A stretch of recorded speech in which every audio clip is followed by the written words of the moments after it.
भारत के 22वें विधि आयोग द्वारा समान नागरिक संहिता पर सार्वजनिक और धार्मिक संगठनों सहित विभिन्न हितधारकों से मांगे जा रहे सुझावों के क्रम में हिंदू जागरण मंच सरगुजा ने संगम चौक से घड़ी चौक व महामाया चौक तक पदयात्रा कर व्यवसायियों और आम नागरिकों को यूसीसी के महत्व को रेखांकित करता हुआ 13 बिंदुओं का पत्रक वितरित कर अपने मोबाइल, लैपटॉप या कंप्यूटर द्वारा ईमेल या उपलब्ध लिंक के माध्यम से समान नागरिक संहिता पर अपने सुझाव व विचार 13 जुलाई तक भेजने का निवेदन किया गया।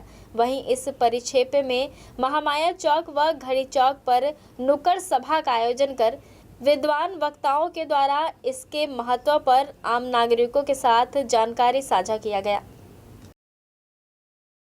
समान नागरिक संहिता ये बिल्कुल लागू होना चाहिए। सभी को जिससे समान अधिकार मिलेंगे, सबको समभाव उत्पन्न होगा सभी में। और मेरा ये कहना है कि इनका जो कारवां है समान नागरिक संहिता नुक्कड़ सभा वालों का, इसलिए विनोद हर्ष भाई, हमारे पिंटू, नीलेश भाई, विकास वर्मा, इन सबका मैं साधुवाद ज्ञापित करता हूँ कि उन्होंने ये सभा करी और इसके माध्यम से लोगों को जागृत कराने का प्रयास किया है। केंद्र की सरकार ने यूनिफॉर्म सिविल कोड के लिए सुझाव आमंत्रित करने के लिए एक समिति का गठन किया है, जो 13 तारीख तक शहरवासियों से, विभिन्न संस्थाओं से व्यक्तिगत तौर पर भी सुझाव आमंत्रित किया गया है। उसमें वो सुझाव लोग पॉजिटिव भेजें, इसके समर्थन में भेजें। समान सिविल कोड इस देश में लागू हो, इस बात के समर्थन में भेजें।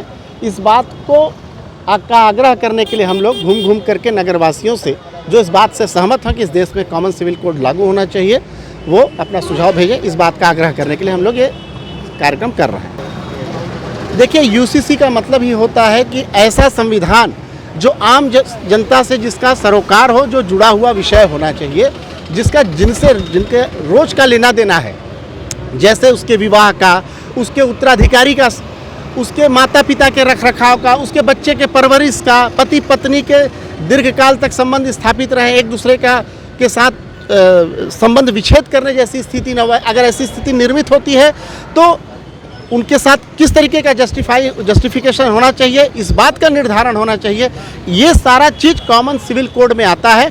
ये अत्यंत ही महत्वपूर्ण है। वर्तमान में जो संविधान में जो उपलब्ध धाराएं हैं, उसके अंतर्गत ये भेद पैदा करता है। इस भेद के वजह से काफ़ी विद्वेष इस समाज में और इस शहर में, हमारे देश में फैल रहा है, जिससे हम सबसे बड़ी चुनौती जो आज देश की है कि हम जनसंख्या नियंत्रण नहीं कर पा रहे हैं। और वो अपने आप में भारत के लिए, भारत जैसे एक विकसित होते देश के लिए जो विकासशील है वर्तमान में, उसके लिए एक कड़ी चुनौती है, जिसका नियंत्रण अति आवश्यक है, जो कॉमन सिविल कोड लागू होने पर ही संभव है।